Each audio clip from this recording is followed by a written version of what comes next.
The margins of this document contain notes in a different handwriting, apparently added years later by someone who had access to additional information. Systematic poisoning confirmed. Water supply contaminated with plant-based toxins. Estimated survival time, 6 days maximum. Before we continue with the story of Nancy Green and the horrors that unfolded at Harwick Plantation, make sure to subscribe to our channel and leave a comment telling us what state you're watching from. Now, let us uncover the truth behind one of Virginia's most carefully buried secrets. But to understand Nancy Green's terrible revenge, we must first journey back to the plantation where it all began, to a world where human beings were treated as laboratory specimens in the name of scientific progress. The Rappahannock River Valley in 1852 was a region where tobacco still ruled as king. But the conversations in Richmond's gentlemen's clubs had begun to shift toward more scientific pursuits. The Confederate States were not yet born, but Southern intellectuals were already obsessing over theories of racial superiority and the supposed scientific basis for their peculiar institution. These men, educated in the finest universities of the South, believed they could use the tools of modern science to prove what they had always assumed about racial hierarchies. It was in this atmosphere of pseudoscientific racism that Dr. Edmund Harwick inherited his father's plantation and transformed it into something far more sinister than anyone could have imagined. Harwick Plantation sprawled across 3,000 acres of Virginia's most fertile soil, worked by nearly 200 enslaved souls. The property had been in the Harwick family for 3 generations, built on the wealth generated by tobacco cultivation and the brutal efficiency of slave labor. To any visitor approaching along the tree-lined drive, it appeared to be a model of Southern prosperity. The white-columned mansion gleaming in the morning sun, its broad verandas offering views of carefully manicured gardens, the quarters arranged in neat rows beyond the main house, the fields stretching endlessly toward the horizon where morning mist rose from the wrapper. But beneath this veneer of genteel plantation life, Dr. Harwick was conducting experiments that would have horrified even the most hardened slave owner.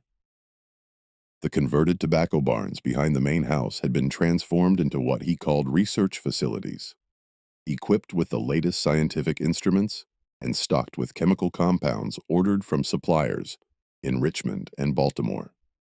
These buildings, innocuous from the outside, contained the infrastructure for systematic human experimentation on a scale that would not be seen again until the darkest chapters of the 20th century. Nancy Green arrived at Harwick Plantation in the spring of 1850. Purchased along with her 3 sisters, Rebecca, Sarah, and Martha, from a failing tobacco farm in Alamance County, North Carolina. The seller, a desperate planter named William Patterson, who was facing bankruptcy, had been eager to dispose of what he described as problematic stock. Enslaved women who could read and write despite laws forbidding such education. Nancy was 22 years old, tall and dignified, despite years of brutal labor, with intelligent eyes that seemed to take in every detail of her surroundings. What Nancy did not know was that she and her sisters had not been purchased for their agricultural skills, but for an entirely different purpose that would soon reveal itself in the most horrifying way possible. Dr. Harwick, a graduate of the Medical College of Virginia and corresponding member of the American School of Anthropology, had become obsessed with the writings of Samuel Morton, whose controversial measurements of human skulls claimed to prove the intellectual inferiority of the Negro race. Morton's work provided what appeared to be scientific justification for slavery, but Harwick wanted to go further. He believed that through selective breeding and controlled environmental factors, he could create empirical evidence of racial hierarchies that would justify the Confederate cause for generations to come and silence Northern abolitionists once and for all. The Harwick family consisted of Dr. Edmund Harwick, 43 years old, and consumed by his scientific ambitions. His wife, Cordelia, a Charleston belle, who had enthusiastically embraced her husband's theories about racial science. His teenage sons, Thomas and William, 17 and 15 respectively, who had been trained from childhood to view enslaved people as subjects for study rather than human beings. His younger daughter, Margaret, just 13, but already showing disturbing signs of her family's casual cruelty. His elderly father, Colonel Jeremiah Harwick, a veteran of the War of 1812, who provided the financial backing for his son's research, and his brother, Captain James Harwick, who served as the plantation's overseer and enforced the brutal discipline necessary to maintain the breeding program. To the outside world, they were respected members of Virginia society, regular attendees at Episcopal services, generous contributors to local charities, and gracious hosts to the political and social elite of the region. To Nancy Green and her fellow slaves, they would become architects of unimaginable horror, perpetrators of crimes that violated every principle of human decency, in pursuit of scientific theories that were as baseless as they were cruel. Nancy was initially assigned to work in the main house, where she quickly earned the grudging respect of Cordelia Harwick through her exceptional skills in reading, writing, and herbal medicine. Knowledge passed down through generations of her family, who had served as healers and midwives on North Carolina plantations. What Nancy didn't realize was that Dr. Harwick was carefully observing her abilities, making detailed notes about her intelligence and physical characteristics in a leather-bound journal that would later serve as evidence of his crimes. She had unknowingly become subject number one in his grand experiment.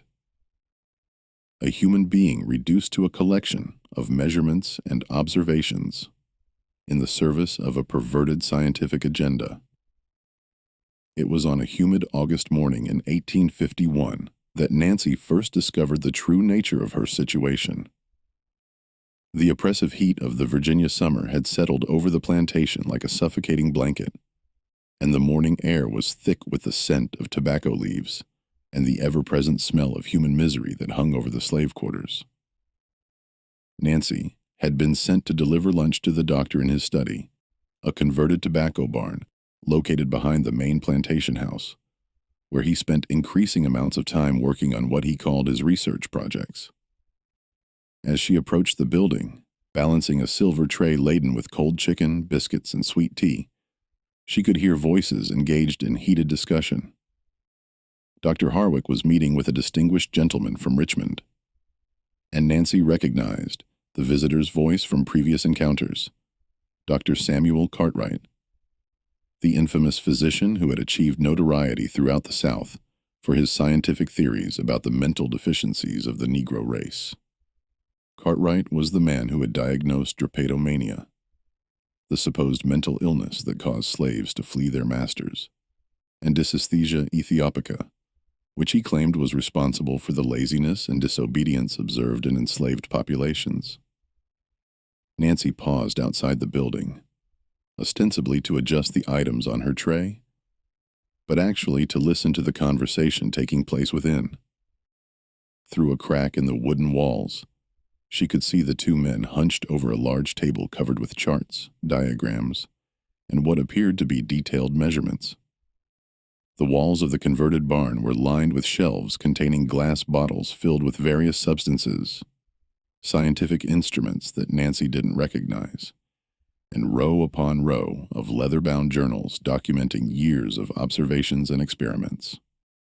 Through this crack in the wall, Nancy witnessed a conversation that would haunt her for the rest of her life. The two men were examining detailed charts and measurements, discussing breeding schedules and selection criteria, as if they were planning the mating of livestock rather than determining the fates of human beings. Dr. Cartwright was explaining his theory that certain combinations of African tribal backgrounds would produce offspring with specific physical and mental characteristics that could be studied and documented to provide definitive proof of racial hierarchies.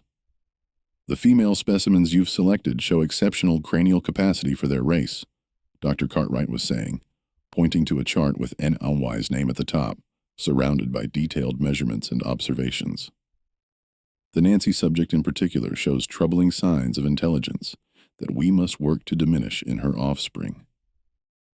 We cannot allow such anomalies to propagate, as they contradict our fundamental theories about racial capacity and could be used by abolitionists to challenge our scientific conclusions. Dr. Harwick nodded eagerly, his excitement evident in the way he leaned forward over the charts. I've already identified suitable male specimens based on your criteria. The breeding program will commence within the month, and I've prepared facilities that will allow for complete control over environmental factors during gestation and early development. Any offspring showing undesirable characteristics will of course be disposed of according to our established protocols. NY's blood ran cold as she realized they were discussing her and her sisters as if they were breeding stock. But the horror deepened as Dr. Cartwright opened a leather satchel and withdrew several glass vials containing what appeared to be various chemical compounds. The liquids ranged from clear to amber to deep red, and each vial was carefully labeled with scientific notations that Nancy couldn't decipher, but which filled her with instinctive dread. These solutions have proven most effective in our Richmond facility, Dr. Cartwright explained, holding up a vial of clear liquid that caught the light streaming through the barn's single window. A few drops in the drinking water of pregnant females will often result in convenient natural terminations if the fetal development shows undesirable traits. The muriatic acid solution is particularly useful for marking subjects who display excessive intelligence or rebellious tendencies. A few drops applied to the eyes will cause permanent blindness while leaving the subject alive to serve as an example to others. As Nancy watched in growing terror, Dr. Harwick took careful notes on the proper dosages and applications of these chemical solutions. The muriatic acid, she learned with mounting horror, was used to burn identifying marks into the skin of slaves deemed problematic, but could also be used in higher concentrations to destroy eyesight permanently. But more horrifying still was the casual discussion of infanticide, the systematic murder of babies who did not meet their experimental criteria, disguised as natural mortality and justified by perverted scientific theories. The meeting concluded with Dr. Cartwright handing over a thick envelope of what appeared to be official government documents, sealed with wax and bearing official stamps that Nancy couldn't read from her position. Read, "The Confederate Scientific Commission is most pleased with your preliminary results," he said, his voice carrying the authority of official sanction. "Continue the breeding program as outlined in these documents. And remember, absolute secrecy is essential. What we're doing here will provide the scientific foundation for our cause when the inevitable conflict with the North begins. The evidence we gather will prove beyond doubt that the Negro race is incapable of self-governance, and that slavery is not just economically necessary, but morally justified." Nancy fled back to the quarters, her mind reeling with the implications of what she had overheard. That night, huddled together in the cramped cabin they shared, she shared her discovery with her sisters, and together they began to understand the full scope of their predicament. They were not just slaves condemned to a life of agricultural labor. They were experimental subjects in a breeding program designed to produce scientific evidence of racial inferiority that would be used to justify the enslavement of their people for generations to come. Over the following weeks, Nancy observed the plantation with new eyes and began to notice details that had previously escaped her attention. Certain female slaves were being given special diets, rich in nutrients that other enslaved people were denied, and they were housed in separate quarters that had been modified with better ventilation and cleaner conditions. Male slaves were being subjected to physical examinations and measurements that went far beyond anything related to their work assignments. Most disturbing of all, she noticed that several women who had given birth in recent months no longer had their children with them, and their inquiries about their babies were met with vague explanations about weakness, natural selection, and God's will that rang hollow in the face of what Nancy now knew about the true nature of Dr. Harwick's research. The systematic horror of Dr. Harwick's breeding program began in earnest during the fall of 1851 as the Virginia countryside exploded in brilliant reds and golds that contrasted starkly with the darkness that was descending upon the enslaved community at Harwick Plantation. Nancy and her sisters were moved to a special section of the slave quarters that Dr. Harwick euphemistically called the research facility. Though everyone understood it was simply a more controlled form of imprisonment designed to facilitate his experiments.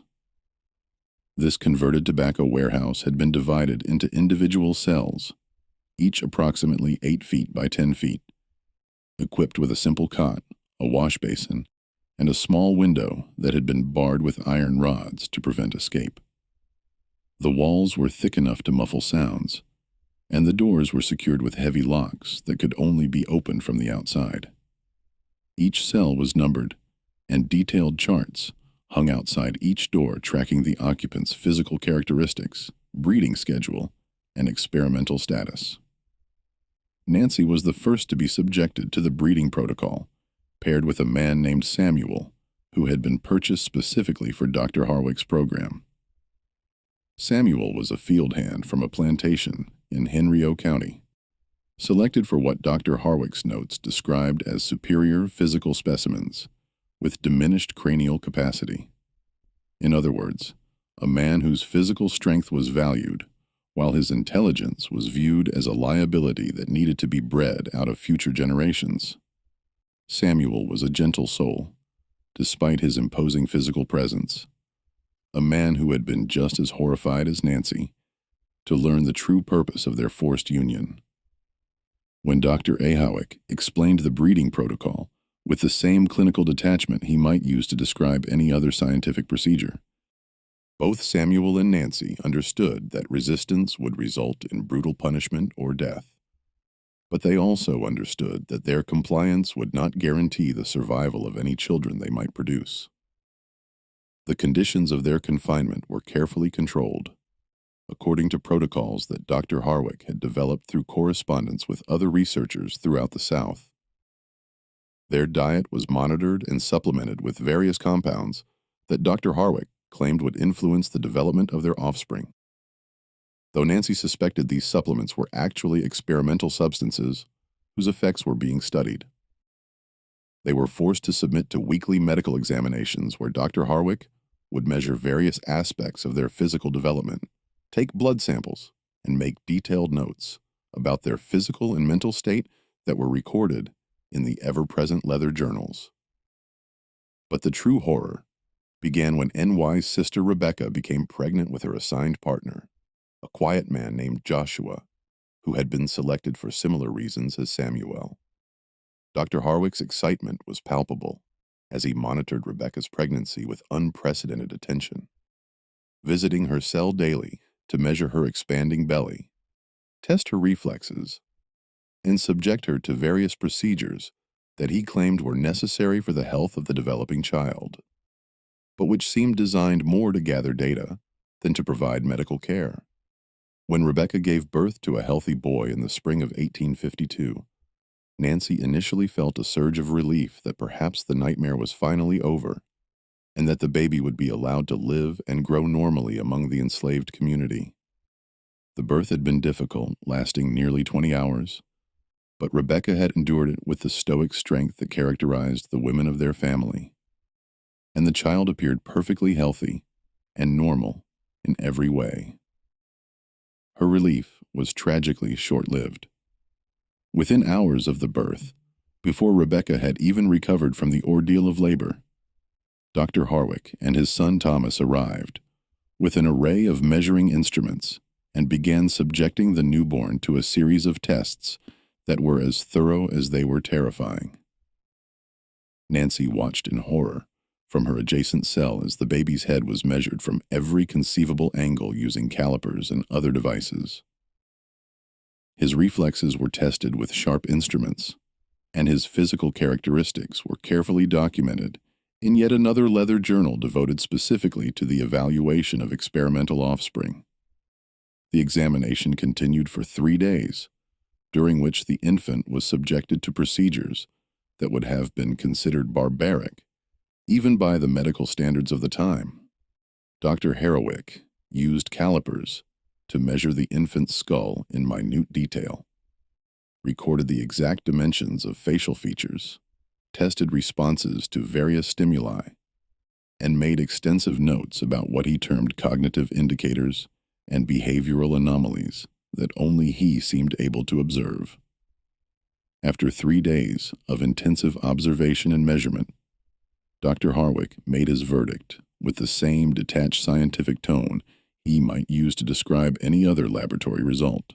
The child showed what he termed excessive cranial development and troubling signs of early cognitive function that contradicted his theories about the intellectual limitations of the Negro race. In his twisted logic, these were undesirable traits that made the child unsuitable for his research purposes and dangerous to the broader goals of the breeding program. The baby, he declared with chilling clinical precision, was a scientific anomaly that needed to be eliminated to preserve the integrity of the experimental data. The child's intelligence, rather than being celebrated as a sign of human potential, was viewed as a threat to the racist theories that the breeding program was designed to support. That night, Nancy heard Rebecca's screams echoing through the research facility, desperate cries that seemed to go on forever, before finally dissolving into the heartbroken sobbing of a mother who had lost her child. When morning came, Rebecca sat in her cell like a broken doll, staring at nothing with empty eyes, her arms cradling air where her baby should have been. When Nancy asked what had happened to the infant, Harwick coldly explained that the child had suffered from natural weakness and had not survived the night, though his demeanor suggested that nature had received considerable assistance in this outcome. But Nancy had seen the small bottle of clear liquid that Dr. Harwick had carried into Rebecca's cell the night before, and she recognized it as the same substance that Dr. Cartwright had demonstrated during their meeting months earlier. Rebecca's baby had not died of natural causes. He had been murdered because he was too intelligent for Dr. Harwick's perverted scientific theories, killed because his very existence contradicted the racist assumptions that form the foundation of the breeding program. Nancy's opportunity for reconnaissance came through her continued assignment to clean Dr. Harwick's study, a task that had originally been given to her because of her literacy and attention to detail, but which now provided her with unprecedented access to the documents and materials that would prove crucial to her developing plan for revenge. The converted tobacco barn had been transformed into a makeshift laboratory that would have impressed visitors from the finest medical schools in Richmond or Baltimore. Complete with shelves lined with glass bottles containing various chemical compounds, detailed charts tracking the progress of his breeding subjects, and extensive correspondence with collaborators in what Nancy was beginning to understand was a vast network of similar facilities throughout the South. During her cleaning duties, which she performed with meticulous care while secretly memorizing every detail of the laboratory's contents, Nancy carefully cataloged the locations and contents of every chemical container. She learned to recognize the bottles containing muriatic acid, identifiable by their distinctive amber color and the way they seemed to emit fumes even when tightly sealed. The clear liquid that Dr. Cartwright had provided was stored in smaller vessels near the doctor's desk, each one labeled with scientific notation that Nancy gradually learned to decipher through careful observation and logical deduction. More importantly, she discovered Dr. Harwick's comprehensive journal collection, leather-bound volumes that contained not only records of his experiments, but also detailed instructions for the preparation and application of various chemical solutions. correspondence with collaborators throughout the region, and most damning of all, precise documentation of every infant murder that had been committed in the name of scientific research. The journals revealed the full scope of the horror that extended far beyond Harwick Plantation. Dr. Harwick was not working alone. He was part of a carefully organized network of plantation owners and physicians who were conducting similar breeding experiments throughout Virginia, North Carolina, and South Carolina. The goal was to produce scientific evidence that would support the Confederacy's claims of racial superiority when the inevitable conflict with the North began, providing intellectual justification for slavery that could counter abolitionist arguments about human equality. Nancy read entries that described the systematic murder of dozens of infants who had shown undesirable characteristics, such as above-average intelligence, physical coordination, or emotional responsiveness.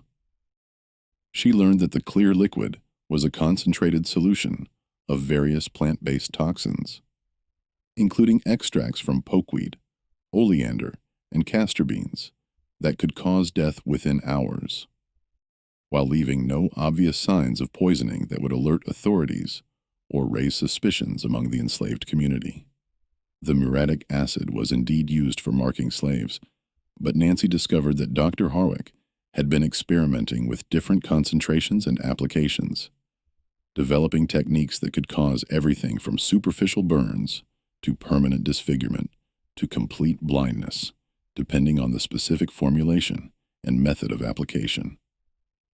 His notes contained detailed observations about the effects of different chemical combinations, recorded with the same clinical precision that a legitimate researcher might use to document the results of medical treatments.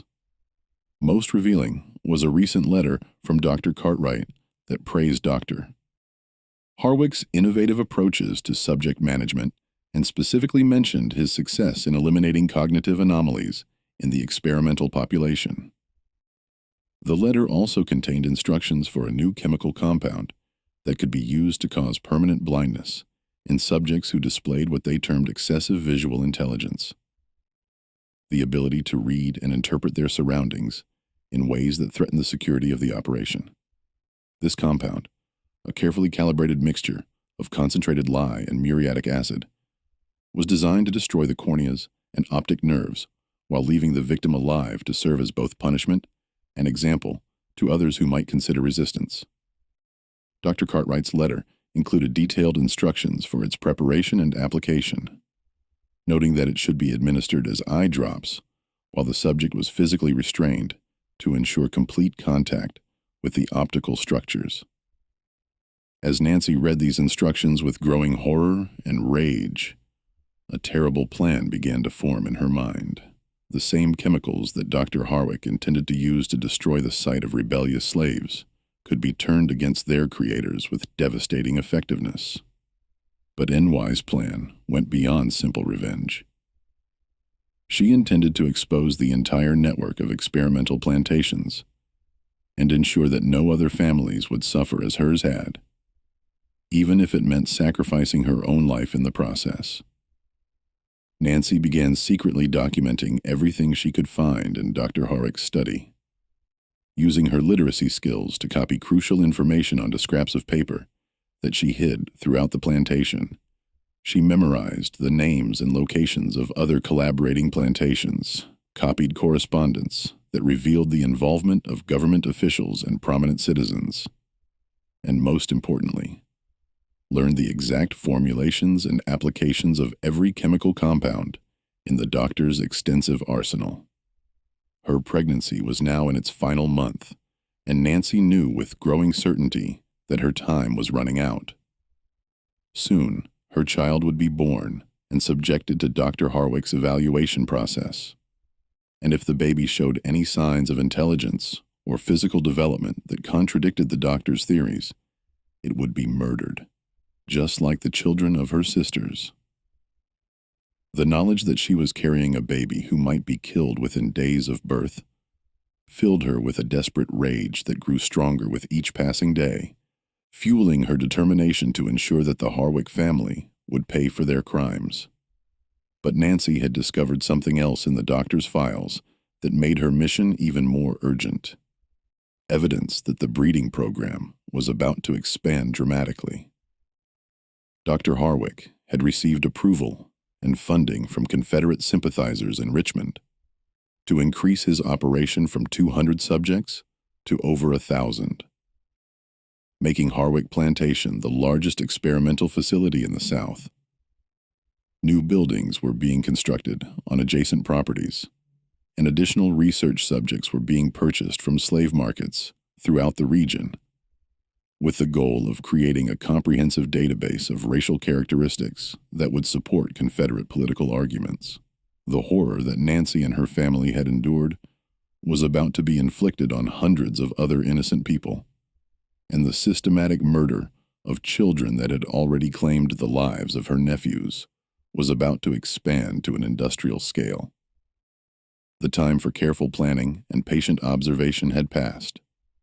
Direct action was now necessary, regardless of the personal cost or the likelihood of survival. N.Y.'s daughter was born on a cold February morning in 1853, delivered by her sister Sarah in the cramped confines of their cell, while a winter storm raged outside the research facility. The labor had been long and difficult, lasting through the night as wind howled around the converted tobacco barn and ice formed on the barred windows.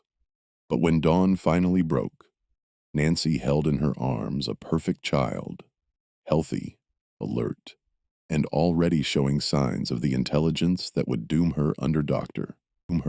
Harwick's evaluation system. The baby was beautiful in the way that all newborns are beautiful, but Nancy could see in her daughter's bright eyes and responsive movements the very qualities that Dr. Harwick would identify as problematic. The child's alertness, her apparent awareness of her surroundings, and her strong physical responses to stimuli were exactly the characteristics that had condemned her cousins to death in the name of scientific research.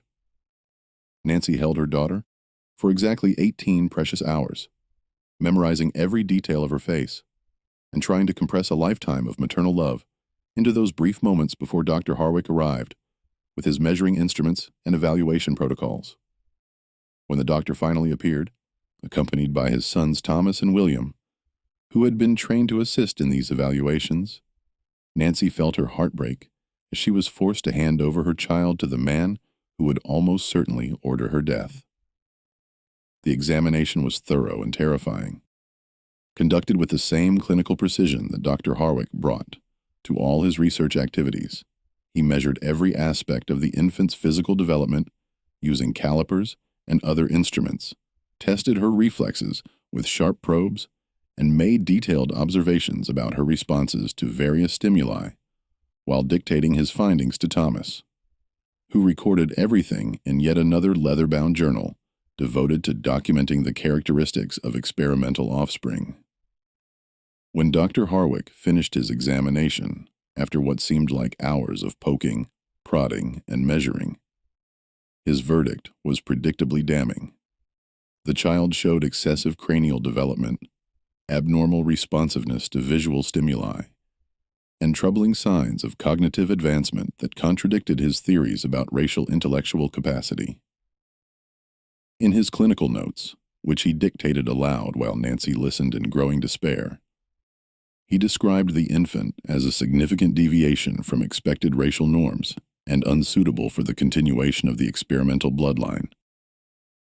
The execution was scheduled for the following morning to be carried out using the same plant-based toxins that had killed N.Y.'s nephews. Dr. Harwick explained with the same detached scientific tone he might use to describe any other laboratory procedure that the child would be given a carefully measured dose of the poison that would cause rapid organ failure while appearing to be the result of natural weakness. The death would be recorded as infant mortality, a common occurrence that would raise no suspicions, and the body would be disposed of in the same manner as the other failed subjects, buried in unmarked graves in a remote section of the plantation where no questions would be asked. That night, as Nancy held her condemned daughter and listened to the sound of her steady breathing, She finalized the plan that she had been developing for months. She had already identified the locations of all the chemical compounds in Dr. Harwick's laboratory, memorized the daily routines of every family member, and prepared the tools she would need to implement her revenge with devastating precision. But this would not be a simple act of vengeance driven by maternal rage, though such rage certainly fueled her determination.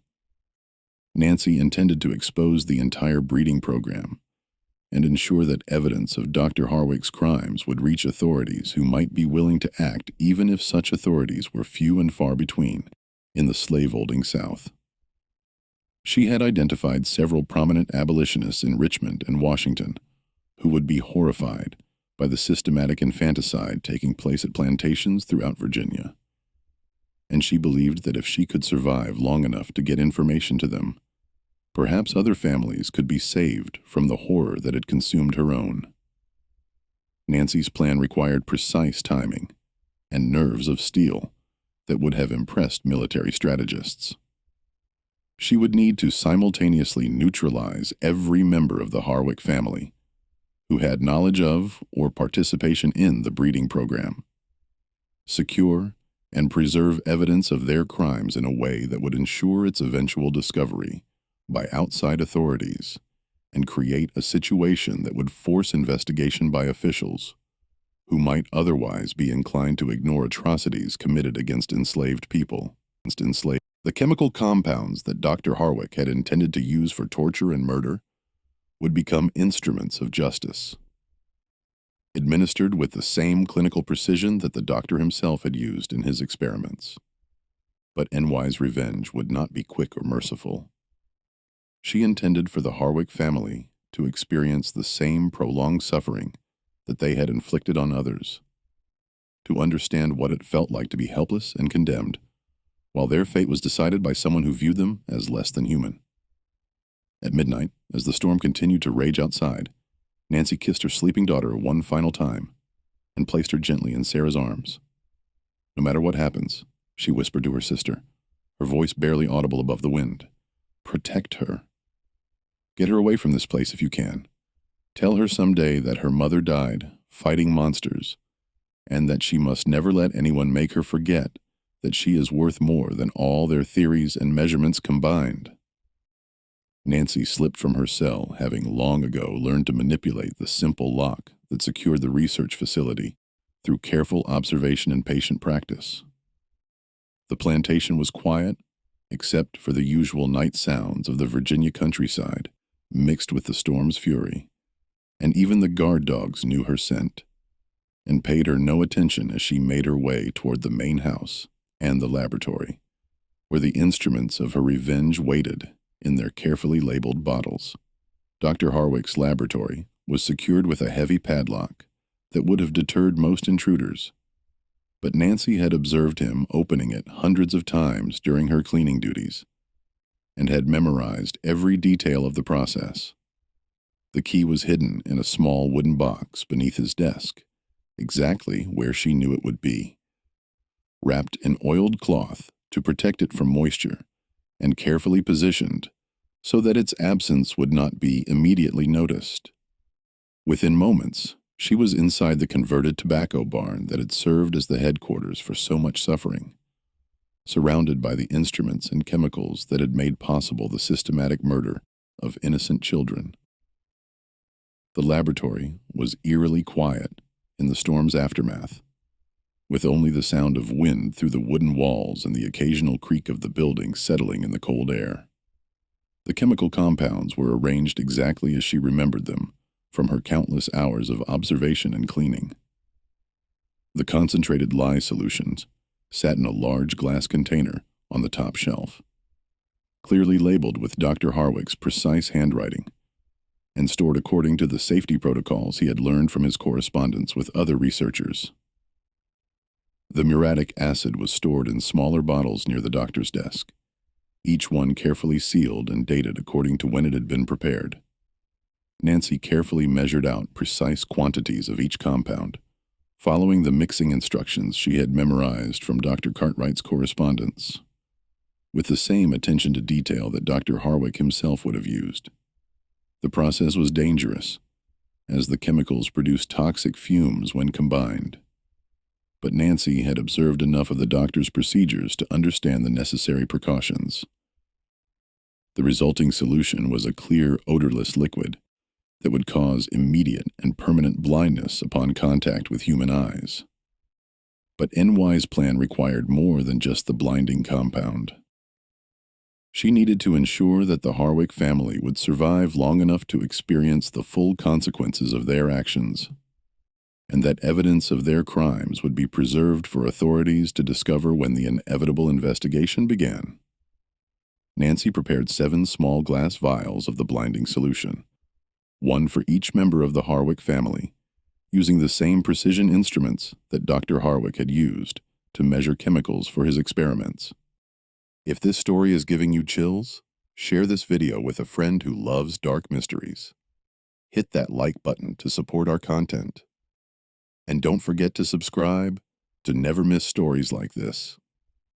Let's discover together what happens next in NY's terrible night of justice.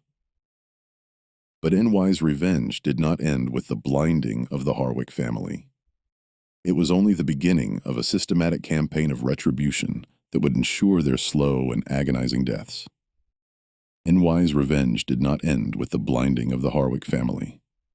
As their screams echoed through the main house, and they stumbled blindly through rooms they could no longer navigate, crashing into furniture and calling out desperately for help that would never come, Nancy was implementing the second phase of her plan, a systematic poisoning that would ensure their slow and agonizing deaths, while preserving them long enough to face the full consequences of their actions. The plantation's water supply came from a deep well located behind the main house, hand-dug by enslaved workers decades earlier, and lined with stones that had been carefully fitted to prevent contamination. Nancy had long ago identified this as the most efficient method for delivering the plant-based toxins that Dr. Harwick had used to murder infants, as every drop of water consumed by the family would carry their death sentence. Nancy carefully measured out doses of the various toxins she had taken from Dr. Harwick's laboratory, following the precise formulations she had memorized from his journal.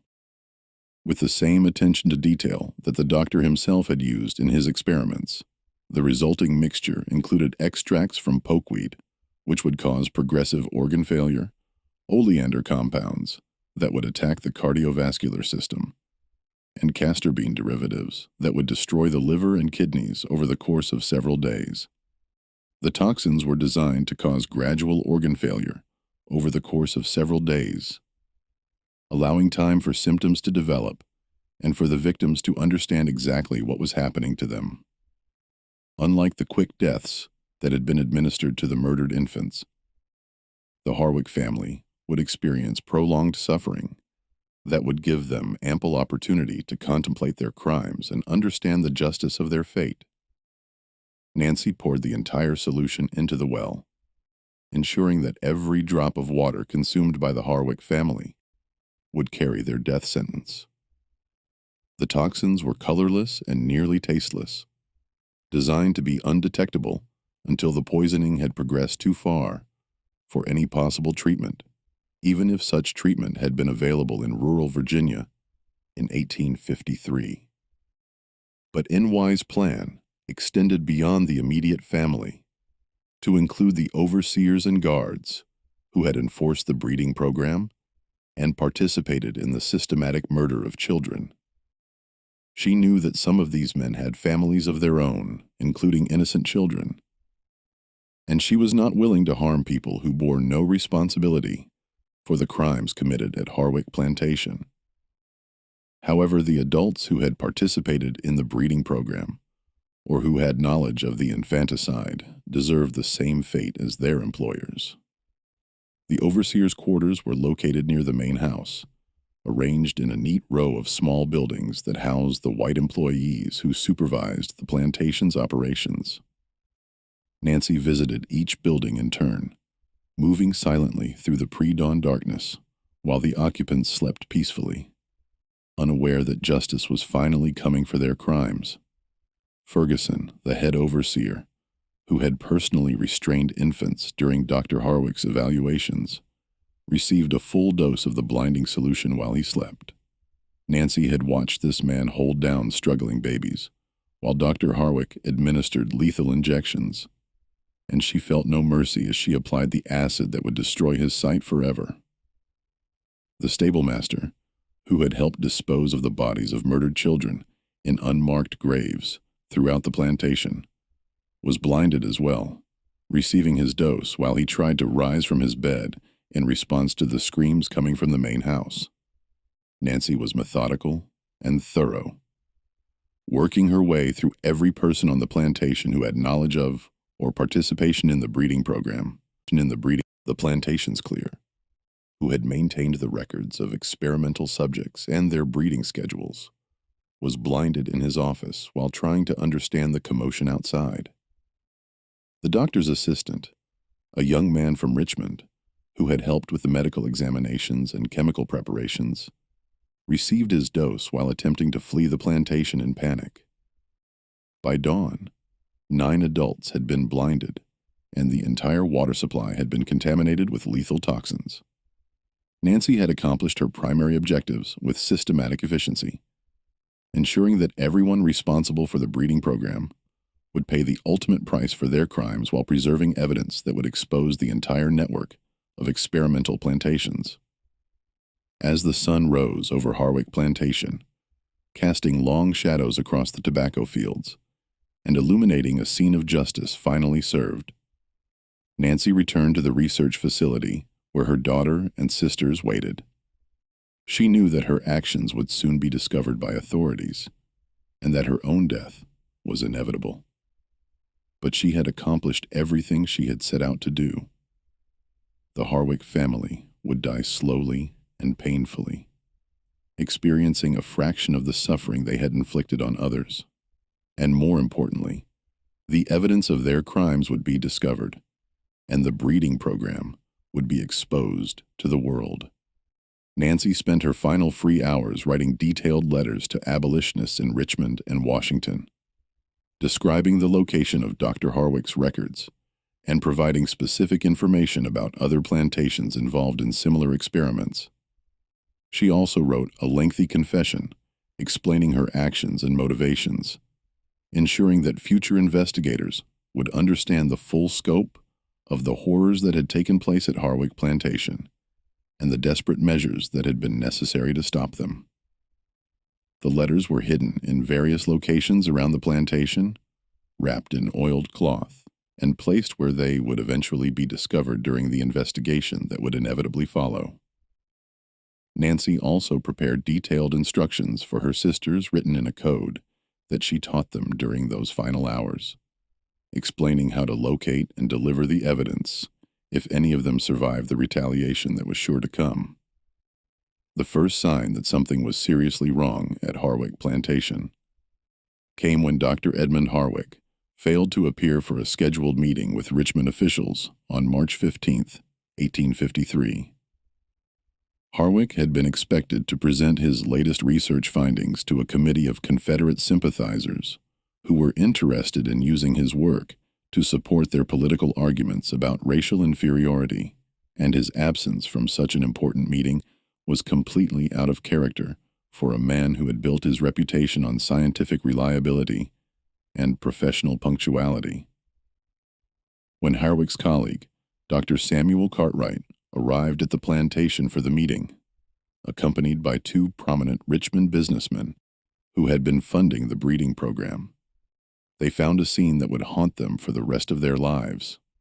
The main house was filled with the screams and moans of the blinded Harwick family members, who were stumbling blindly through rooms they could no longer navigate, while suffering from the progressive effects of systemic poisoning that was rapidly destroying their internal organs. Dr. Cartwright's initial assumption was that some kind of industrial accident had occurred, perhaps involving the chemicals used in tobacco, or a contamination of the water supply by natural causes. But as he examined the victims and assessed their condition with the clinical skills that had made him one of the South's most respected physicians, It became clear that their injuries were too precise and systematic to be accidental. The pattern of blindness was identical in every victim, suggesting the deliberate application of a carefully prepared chemical solution rather than exposure to industrial contaminants. The symptoms of poisoning, meanwhile, indicated ongoing exposure to multiple plant-based toxins that would have required extensive knowledge of chemistry and botany to prepare and administer effectively. Someone had deliberately administered a carefully prepared blinding solution to each member of the Harwick family and had systematically poisoned the plantation's water supply with compounds that were causing gradual organ failure. The precision and planning required for such an attack suggested a level of education and scientific knowledge that contradicted assumptions about the capabilities of enslaved people. The investigation that followed revealed the full scope of NY's revenge, and more importantly, the systematic infanticide that had triggered it. Dr. Cartwright, despite his own involvement in the breeding program and his development of the theories that had justified it, was genuinely horrified by the evidence of mass murder that NY's actions had exposed. The detailed records in Dr. Howe's laboratory painted a picture of scientific experimentation that went far beyond anything that even the most ardent Confederate sympathizers could justify or defend. The systematic murder of infants, the use of enslaved people as experimental subjects, and the network of collaboration with similar facilities throughout the South revealed a level of organized cruelty that shocked even men who had spent their lives defending the institution of slavery. Local authorities were summoned from Richmond, but their investigation was immediately complicated by the political sensitivity of the case. The breeding program had involved prominent families throughout Virginia and had received support from Confederate officials who were planning to use the research to justify secession and the expansion of slavery into new territories. A thorough investigation threatened to expose a network of collaboration that extended to the highest levels of Southern society and could undermine support for the Confederate cause before it had even begun. Nancy herself was discovered in the research facility, sitting calmly with her infant daughter and her sisters while awaiting the inevitable consequences of her actions. When questioned about the blinding and poisoning of the Harwick family, she provided a detailed confession that included specific information about the location of evidence and the names of other collaborators in the breeding program throughout the region. Her confession, written in clear, educated prose that surprised investigators who had expected an illiterate field hand, described years of systematic infanticide disguised as scientific research. Nancy provided precise details about the methods used to murder babies, the locations where bodies had been disposed of, and the network of communication that connected the experimental plantations throughout Virginia, North Carolina, and South Carolina. The Virginia authorities found themselves facing an impossible situation that challenged every assumption they held about justice, law, and social order. Nancy had committed multiple acts of assault and attempted murder, crimes that would normally result in immediate execution under Virginia law. But her victims were guilty of atrocities that were shocking even by the standards of antebellum Virginia, where violence against enslaved people was commonplace and rarely punished. The systematic murder of infants, even slave infants, violated both legal and moral boundaries that most Virginians were not willing to cross, regardless of their views on slavery and racial hierarchy.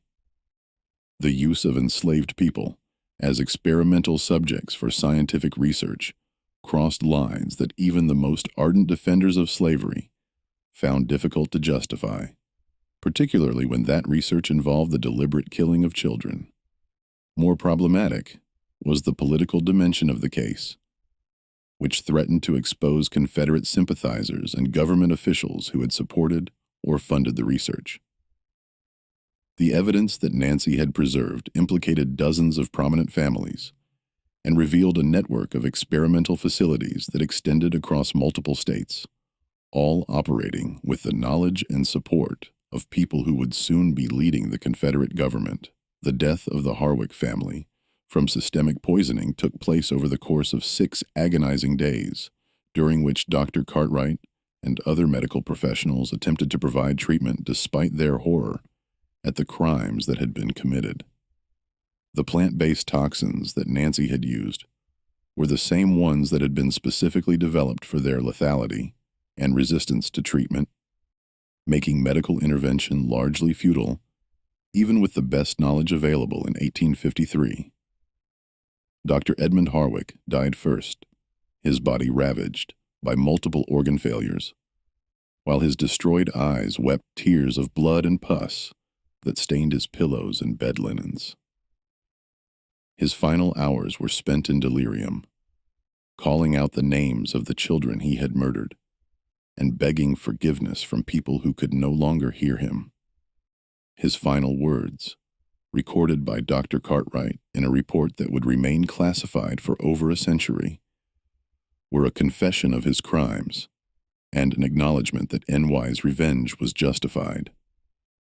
"She did what any mother would do," he whispered through swollen lips that could barely form words.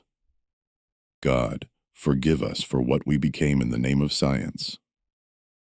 The children, all those innocent children, they deserved better than what we gave them. The other family members followed over the next several days, each death more agonizing than the last, as the toxins systematically destroyed their internal organs.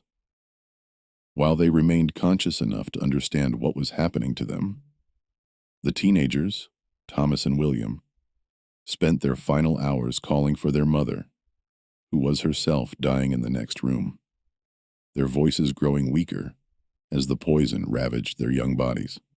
Margaret, the youngest daughter, lingered the longest despite her age, her strong constitution fighting against the toxins while she experienced the full horror of her family's slow dissolution. Her final words were a plea for Nancy to spare her life, a recognition that the enslaved woman held the power of life and death over the family that had once owned her.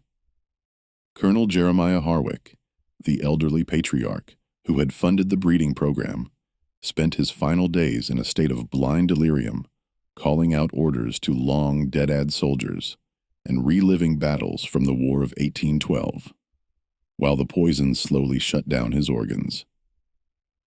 Captain James Harwick, the overseer who had supervised the breeding program, died cursing NY's name, but acknowledging the justice of his fate. Mrs. Cordelia Harwick was among the last to die, her aristocratic constitution prolonging her suffering while she experienced the complete destruction of everything she had believed about racial hierarchy and social order. In her final hours, she called Nancy to her bedside and begged forgiveness for the crimes her family had committed. Though whether this represented genuine repentance or simply fear of divine judgment remained unclear, Nancy watched these deaths from her cell in the research facility, holding her daughter and waiting for her own execution while feeling a complex mixture of satisfaction, sorrow, and grim determination. She had accomplished everything she had set out to do. The Harwick family had experienced a fraction of the suffering they had inflicted on others. The evidence of their crimes had been preserved and documented, and the breeding program had been exposed for the horror that it was. The Virginia authorities ultimately decided that a public trial would be too politically damaging and too likely to expose the broader network of experimental plantations that operated throughout the South. The systematic murder of enslaved children was difficult enough to justify, but the involvement of prominent families and government officials in scientific experimentation made the case politically explosive in ways that threatened the stability of the entire social order. Instead, they arranged for Nancy to be quietly transferred to a remote facility where she could be held indefinitely, without attracting attention from abolitionists or journalists who might use her case to attack the institution of slavery or expose the network of breeding programs. The official records would show that she had died of natural causes while in custody, though the truth would be far more complex and morally ambiguous. But Nancy had anticipated this possibility and had prepared for it with the same meticulous planning that had characterized her revenge against the Harwick family. Before her transfer, she managed to get her carefully prepared letters into the hands of Underground Railroad conductors, who ensured their delivery to prominent abolitionists throughout the North and in Canada. Within weeks of her disappearance from Virginia, detailed accounts of the Harwick breeding program were being published in abolitionist newspapers throughout New England, complete with excerpts from Dr. Harwick's journals and testimony from enslaved people who had survived the experiments. The political impact was immediate and devastating for Confederate sympathizers who had hoped to use scientific racism to justify their cause and build support for secession among moderate Northerners.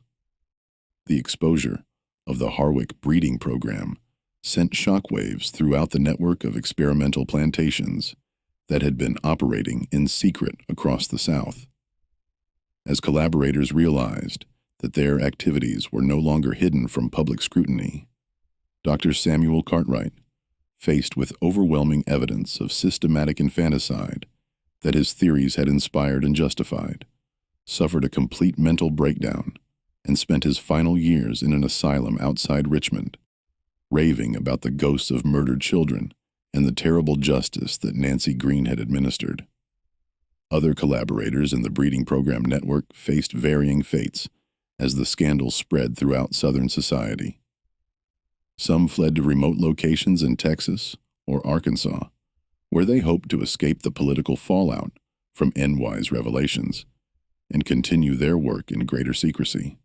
Others attempted to destroy evidence of their participation, burning records and eliminating witnesses in desperate attempts to avoid the fate that had befallen the Harwick F.A. The systematic nature of her planning meant that the exposure of one facility inevitably led to the discovery of others, creating a cascade of revelations that ultimately brought down the entire network. The plantation itself was abandoned immediately after the deaths of the Harwick family, as local residents, horrified by the revelations about the breeding program, refused to work the land or purchase the property.